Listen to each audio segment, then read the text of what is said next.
Pourquoi la Russie ferait-elle la moindre concession sur ce dossier, puisque pour l'instant elle gagne à peu près sur tous les terrains, aussi sur un point de vue diplomatique, puisque la résolution 2118 qu'on a évoquée tout à l'heure, la première résolution de l'ONU sur la question des armes chimiques, n'a pas évoqué un recours à la force. Elle a dit simplement on reviendra devant l'ONU, qu'il faudra un deuxième vote du Conseil de sécurité, ce qui veut dire qu'à nouveau la Russie pourra exercer son veto.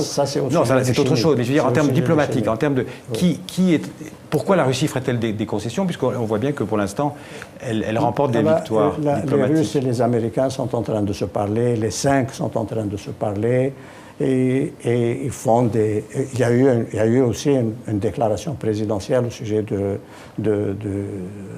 l'humanitaire qui n'a pas pu avoir lieu depuis 2 ans.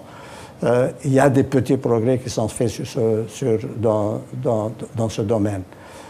Sur le plan chimique, la résolution reflète l'accord qui avait été réalisé le 14 septembre entre Lavrov et Kerry à Genève. Oui.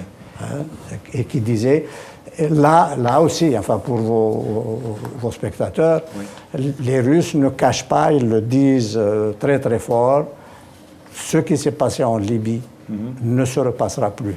Parce qu'en Libye, on a adopté une résolution pour dire qu'on allait aider, protéger le peuple syrien. Finalement, on a fait un changement de régime.